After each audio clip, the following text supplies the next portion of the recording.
Yes, hello everyone. Today we'll be talking about some short questions which is asked in the compulsory part of your audit paper. Audit paper में score करना बहुत easy अगर आप दो चीजों को समझ लें. आपने चैप्टर्स पढ़ा है, मार्किंग किया है, बुक रंग बिरंगी हो गई है, बट सबसे इंपॉर्टेंट है उन चीजों को पेपर पर इंप्लीमेंट करना. किन चीजों को? ऑडिट में जो स्टैंडर्ड्स ऑन ऑडिटिंग के आंसर्स में जो लैंग्वेज होता है वो प्रैक्टिस से डेवलप होता है. वन टाइम रीडिंग करके आप एग्जाम में पेपर अटेम्प्ट नहीं कर सकते, फिर वो आंसर का quality of answers will be very very poor.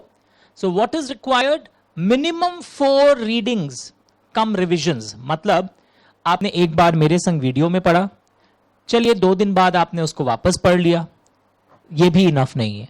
फिर जब आप 1 महीने बाद उसको एक बार फिर पढ़े हो, एग्जाम से 1 दिन पहले फिर पढ़े हो, तब जाकर आपके इस टाइप के शॉर्ट क्वेश्चंस जो मैं डिस्कस करने वाला हूं आज वो एकदम word to word as per the requirement 2 out of 2 के लायक बनेगा. तो ये शॉर्ट क्वेश्चंस किस टाइप के होते हैं? State correct incorrect with reasons या state true false with reasons. अगर क्वेश्चन के इंस्ट्रक्शन में करेक्ट इनकरेक्ट है तो आप भी करेक्ट इनकरेक्ट स्टेट करिएगा. अगर क्वेश्चन के इंस्ट्रक्शन में ट्रू फॉल्स है तो उस इंस्ट्रक्शन को ध्यान में रखते हुए आप भी आंसर दीजिएगा with reasons.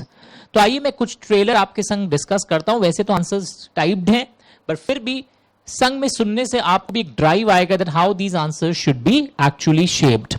Come, it is in my standards on auditing book. आपके पेज नंबर्स अलग होंगे, एकदम पीछे की तरफ इस टाइप के पॉइंट्स दिए हुए हैं. Let's start. Now this is the first basic one. Auditing implies, what they have written, auditing implies systematic, critical and special examination of the records of a business for a specific purpose. Not at all. Auditing के definition को तो हमने 4 class तक बार बार reiterate किया था, सुना था. तो ये तो of course कभी भी हमने auditing के meaning को, ये कभी भी हमने ऐसा समझ कभी हासिल ही नहीं किया. So पहले तो statement is false. अब यहां पर देखो क्या होता है. Auditing involves examination of financial information contained in the financial statements to express an opinion whether the financial statements, you can change the language, whether the financial statements are showing true and fair view. और ये जो बात हो रही है systematic, critical and special examination for a specific purpose, this is investigation. मतलब ये भी मैंने आंसर में समझा दिया कि जो क्वेश्चन पूछ रहा है वो तो इन्वेस्टिगेशन है. एंड ऑडिटिंग का scope is broader than investigation. थोड़ा बहुत एक्स्ट्रा लाइंस आप ऐड कर सकते हो, पर ज्यादा मत लिखना, बिकॉज फिर पेपर इतना लेंदी हो जाएगा कि आप अपना पेपर कंप्लीट नहीं कर पाएंगे, which is again a big blunder. तो इसलिए what is important, in questions को पढ़ना बहुत जरूरी है. एक क्वेश्चन को, और पढ़ने के समय इस टाइप की अंडरलाइनिंग्स और अपने inputs and fine observations mind में क्रिस्टलाइज करना होगा, और ये 2-3 रीडिंग के बिना नहीं हो सकता है. अंडरस्टूड? तो इसमें आपको यह भी समझाना होगा systematic, critical and special examination is actually investigation. The next question. The purpose of audit is to enhance the degree of confidence of the intended users in the financial statements. Of course, हमने auditing की class में पढ़ा था, stakeholders का confidence बढ़ जाता है कि अरे ये audited financial statements, okay, of course it's not an absolute assurance, it is a reasonable assurance, but फिर भी उनका confidence तो surely बढ़ जाता है that this is audited financial statements. और ये कैसे भर जाता है? It is the expression. Yes, तो सब जानते हैं, yeah, it enhances the degree of confidence. But what is important, इस आंसर को थोड़ा सा सपोर्ट देकर एक रीजनेबल 2 मार्क्स के लायक बन सके. ये जो ओपिनियन एक्सप्रेस किया जाता है, whether it is prepared, it is showing true and fair view in all material respects, the financial statements have been prepared according to the applicable financial reporting framework. इससे confidence भर जाता है. तो इन questions को पढ़ने से आपका कॉन्फिडेंस भर जाएगा, बिकॉज आपको पता चल रहा है कि इस आंसर्स में मैं सपोर्टिंग लाइंस और किस तरह इनको मैं अच्छे से पेश कर सकूं अपने आंसर स्क्रिप्ट में. तो मेरी तरह आप अंडरलाइन जरूर कर रहे होंगे, और अगर आप मेरे से नहीं पढ़ते हैं और यूट्यूब में इस क्लास को देख रहे हैं तो भी you are understanding how you should support and plan these type of answers. उसी तरह auditing is legally obligatory for all types of business organisation. तो देखो क्या लिखा है, all types of business organisation. अगर ये होता ऑल टाइप्स ऑफ कंपनीज तो मैं बोलता yes, for all types of companies it is obligatory as of now. But यहां पे all types of business organisations ऐसा नहीं है. हर जगह नहीं है। इवन एलएलपी में भी हर समय ऑडिट कराना होता है, ऐसा जरूरी नहीं है। लिमिटेड लाइबिलिटी पार्टनरशिप में जब हम पढ़ेंगे या पढ़े थे तो कुछ लिमिट्स होते हैं कि इतने के ऊपर अगर आपकी टर्नओवर या आपके कंपनी में एलएलपी में कंट्रीब्यूशन इस लिमिट के ऊपर जा रहा है तो आपको ऑडिटिंग कंपल्सरी होगा। तो have a look, statement is false, auditing is not legally obligatory for all types of business organisations, जिनके लिए मैंडेटरी नहीं है। और किसके लिए मैंडेटरी है? It is mandatory for all types of companies, all types of companies and some LLPs. Sir मैं video बंद कर रहा हूं, मैं नहीं देखूंगा, मुझे तो आता ही है। कॉन्फिडेंस, ओवर कॉन्फिडेंस अच्छी बात नहीं होती है, कॉन्फिडेंस अच्छी बात होती है। बिकॉज ये लाइंस आप नहीं लिख पाते किस तरह सजाना है आपको आंसर्स में, या किस क्वेश्चन का क्या आंसर होना चाहिए। तो ये करेक्ट इनकरेक्ट हर चैप्टर के एंड में इंस्टीट्यूट की बुक के पीछे भी दिया हुआ है, मैंने भी उन्हीं से कलेक्ट किया। पर फिर भी आप एक बार जरूर चेक करोगे कि करेक्ट इनकरेक्ट अच्छे से सारे कवर हो जा रहे हैं या नहीं हो रहे। The next one, auditor's opinion is an assurance as to the future viability of the enterprise or the efficiency or effectiveness with which management has conducted the affairs of the enterprise. नहीं नहीं नहीं, ये तो कभी भी नहीं था। The statement is false. ऐसे 200 में ऐसा कभी नहीं लिखा था। Auditor's opinion cannot be assumed. ये लाइन आपको फिर लिखना पड़ेगा। No, it is not an assurance as to the future viability. और फिर बताना पड़ेगा कि एक्चुअली में ऑडिटिंग का ऑब्जेक्टिव क्या होता है। Please underline with different things, ताकि आप भी जब अपना सेकंड रिवीजन करो, मैंने 4 रिविजन्स की बात की है इस टाइप के आंसर्स में, क्योंकि बहुत स्कोरिंग है और इसमें अगर नहीं लिखना जानते तो स्टूडेंट्स को एग्जांपल दे रहा हूं, 16 में 7, तो ये अगर अच्छे से कर लो तो 16 में 15, 14.5 इस टाइप के मार्क्स मिल सकते हैं, which is a big achievement. क्योंकि शॉर्ट क्वेश्चंस मुझे लगता है थॉरोली चेक होते हैं। 6-7 मार्क्स वाले या 5 मार्क्स वाले क्वेश्चन में क्या होता है, sometimes subjective element creeps up, specially अगर आपके शॉर्ट क्वेश्चंस में इमेज खराब हो जाए, 4 मिला हो आपको 16 में, तो लगेगा ये बंदा फिर बड़े डिस्क्रिप्टिव क्वेश्चंस भी क्या लिख सकेगा। तो that's why I am reiterating, I am repeating that इस क्लास को, इस वीडियो को बहुत अच्छे से डेवलप करो। The objective of audit actually फिर क्या है कि एक्सप्रेसिंग, गिविंग रीजनेबल अश्योरेंस। इसको थोड़ा बहुत लाइंस अपने हिसाब से आप जो पढ़े हैं उसको आप यूज कर सकते हो। Reasonable assurance is also a high level of assurance. I've told you 70 to 90%. It is not a low or moderate level of assurance. इस पे भी क्वेश्चन आ सकता है। तो मैं संग संग में और कैसे और क्वेश्चंस इंसर्ट हो सकते हैं उस पर भी हैमर करते जा रहा हूं। To maintain an accounting system incorporating various controls is the responsibility of management. True? बस अब लिख देंगे ट्रू। आंसर को सब्सटैंशिएट करने का स्टाइल क्या है? That ऐसे 200 में भी लिखा हुआ है that management या कई बार TCWG, those charged with governance, short forms इस तरह आप एग्जाम में यूज नहीं करोगे। कब कर सकते हो? इन स्पेशल सर्कमस्टांस कि एक बार तुमने लिखा हो, suppose those charged with governance bracket में TCWG, टाइम कम है, अब बाकी जगह फिर तुम TCWG लिख सकते हो, पर तुम सीधा TCWG, RAP, risk assessment procedure, एक वर्ड सुनोगे आप, इस टाइप के shortcuts you can not do that. Okay, so लिखा हुआ, they have the responsibility for the preparation and presentation of financial statements in accordance with the applicable FRF, financial reporting framework. The responsibility includes DIM, याद है DIM बोल के हम लोग पढ़ते थे, design, implementation and maintenance of internal control, but कौन सा internal controls responsible है? इनका responsibility है relating to preparation and presentation of financial statements so that they are free from material misstatement से ये लोग फ्री हो।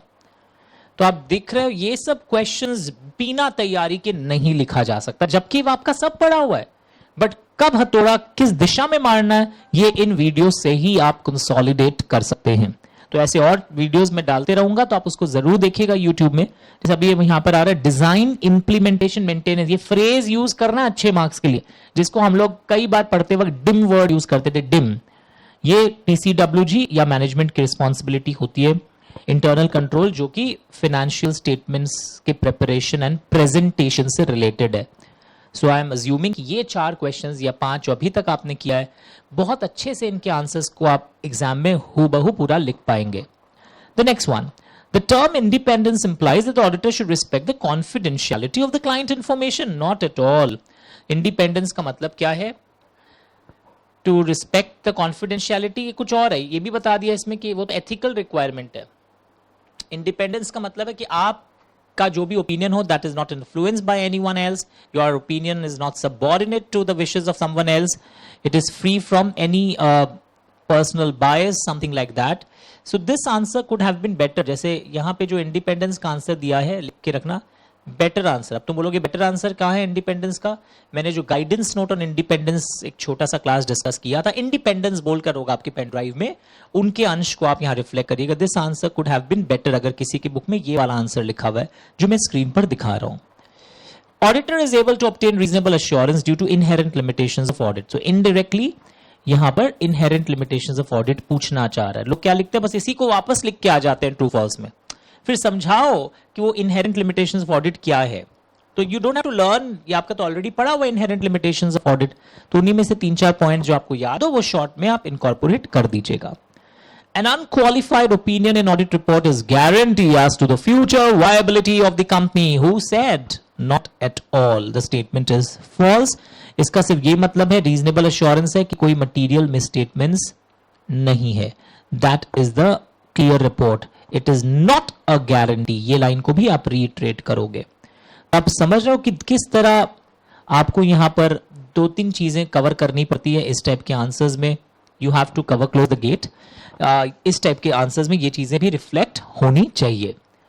तो ये बिना देखे नहीं कर सकते आप, कि आपको ये अगर देखा हुआ रहेगा. ये शॉर्ट क्वेश्चंस करने का एक और फायदा, एग्जाम में आपको सोचने का ज्यादा दरकार नहीं पड़ेगा. आपकी प्रैक्टिस शॉर्ट क्वेश्चंस की इतनी अच्छी की हुई है 100 क्वेश्चंस की, कि आपको एकदम प्रॉपर कॉन्क्रीट आंसर्स पता है. आप झूठ मूठ का गोल गोल नहीं घुमाएंगे, टाइम बचेगा. आंसर अगर याद रहता है तो you don't have to spend much time over thinking the answer again. So that's very very important. The audit engagement letter is sent by the client to the auditor. No, it is sent by the auditor to the client. बस इतना लिख के आने से marks नहीं मिलेगा. फिर इसी प्रैक्टिस में हम लोग को पता चल रहा है about the scope and objective, terms to avoid mutual misunderstanding in future. ये सब लिखा रहता है इसमें. यानी who sends to whom, बस यही true false में लिख के आना नहीं है. बताइए इसमें क्या रहता है. The scope of audit, the objective of audit, the terms to avoid mutual misunderstanding in future. Guidance notes are mandatory in nature. एक बच्चा लिख के आ गया incorrect, they are recommendatory, marks नहीं मिलेगा. आखिर ये क्या करते हैं गाइडेंस नोट्स, उसको आपको यहां पे बताना पड़ेगा. अपार्ट फ्रॉम मियरली राइटिंग कि वो रिकमेंडेटरी है या क्या है, आपको एक्सप्लेन करना पड़ेगा गाइडेंस नोट्स के बारे में. Next one, the auditor is not expected to and cannot reduce audit risk to zero and cannot obtain absolute assurance that the financial statements are free from material misstatement due to fraud or error. Yes, audit risk कभी कोई zero नहीं कर सकता है. He cannot, because इसका reason बताना पड़ेगा आपको आंसर में. Due to inherent limitations of audit, we can never reduce audit risk to zero and also mention few inherent limitation, comma देके. मतलब पूरा बड़ा आंसर नहीं करना, बट पॉइंट्स जो उसके हेडिंग्स थे उसको मेंशन कर दीजिए कम से कम. So the statement is correct. और ये इनहेरेंट लिमिटेशंस ऑफ ऑडिट आप यहां पर रिफ्लेक्ट कर सकते हैं. The auditor compares the entries in the books of accounts with vouchers and if he agrees work is done. No, work इतना narrow नहीं है. he has to determine the reliability of the statements along with the true and fair view. और true and fair view auditing का जो work है, it is not so narrow कि बस vouching कर लिए काम खत्म. नो, आंसर थोड़ा इसमें और सजाना पड़ेगा आपको. The entire scope of audit is much broader then the मियर vouching work. हम सिर्फ फाइनेंशियल डॉक्यूमेंट्स मैच करने नहीं आए यहां पर. हमें सिस्टम्स चेक करना है, इंटरनल कंट्रोल्स चेक करना है, हमें assets, liabilities, expense, income, schedule 3 के disclosures, presentation according to AS, Ind AS, all these things have to be checked. 13 में चले जाइए. The primary objective is to detect fraud and error. ये तो अब मत ही पूछना. प्राइमरी ऑब्जेक्टिव है क्या, पहले एक लड़का लिख के आया, primary objective is to express opinion. फिर ये भी बताना पड़ेगा prevention of this is actually the secondary responsibility. वो प्रिवेंशन, ये मतलब reporting on fraud and error is a secondary responsibility. वो भी किसकी, मैनेजमेंट की, ऑडिटर की नहीं है. एक्चुअली ये लैंग्वेज बेटर है. Forget the earlier line. Prevention of and detection of fraud auditor की रिस्पॉन्सिबिलिटी है ही नहीं. ओके, वो मैनेजमेंट की रिस्पॉन्सिबिलिटी है. बच्चा क्या लिख के आ गया, नो प्राइमरी ऑब्जेक्टिव ये है. तो आखिर ये भी बताओ कि आखिर फिर वो प्राइमरी ऑब्जेक्टिव ऑफ डिटेक्टिंग वाली रिस्पॉन्सिबिलिटी किसकी है, मैनेजमेंट की है. Question 14. The basic objective of audit does not change with reference to the nature, size or form of the entity. बात सही है. Basic objective क्या है फिर वो भी एक्सप्लेन किया मैंने, और उससे कोई चेंज नहीं होता. यानी कि तुम खुद सोचो, 2 मार्क्स में तुम ये तो लाइन नहीं लिखोगे या द स्टेटमेंट इज ट्रू. तो बताओ ये ऑब्जेक्टिव ऑफ ऑडिट वाली लाइन आप देख रहे हो हर आंसर में, जहां पे ऑडिट के ऑब्जेक्टिव या मेन एम से रिलेटेड होता है. We usually incorporate one universal line. What is that universal line? That auditor has to express opinion whether financial statements are showing true and fair view.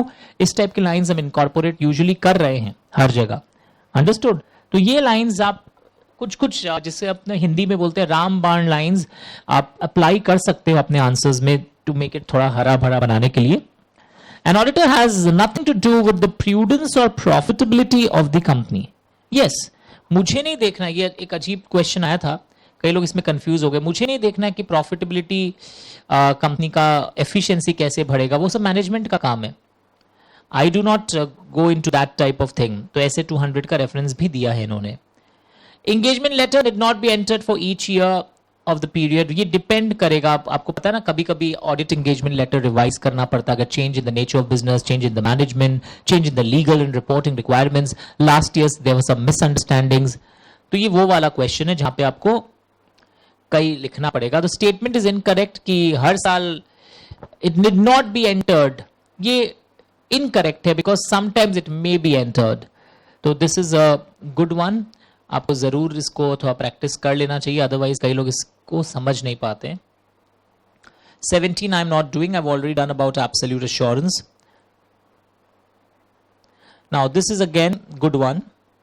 An auditor is considered to lack independence if the partner deals with the shares and securities of the audited entity. तो यहां पर आप देखोगे independence पर indirectly answers में आना चाहिए. तो वो इंडिपेंडेंस वाले क्लास के लाइंस जो आप पढ़े होंगे, इंडिपेंडेंस माइंड में एंड अपीयरेंस दोनों में अपीयर करना चाहिए. गाइडेंस नोट के लाइंस हैं. Are you getting these lines? ये आपके आंसर्स में आना चाहिए.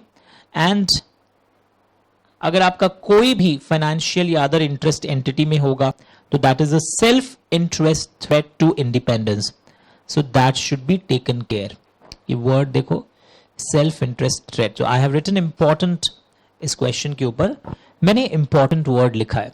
सो this shows that these type of small questions, ये बेसिक डिस्कशन वाले क्वेश्चंस थे, आर वेरी वेरी इंपॉर्टेंट. अभी तक जो आपने 18 क्वेश्चंस किए हैं ये ज्यादातर सब बेसिक टॉपिक से रिलेटेड है. कई लोगों का भी ऐसे 210 नहीं हुआ होगा, तो वो बस एक बीच में नयापन था.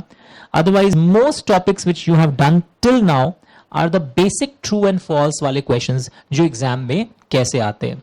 Thank you so much. हम लोग फिर एक नई क्लिपिंग आगे बढ़ाएंगे, बाद में इसी के संग ज्वाइन करवा दूंगा.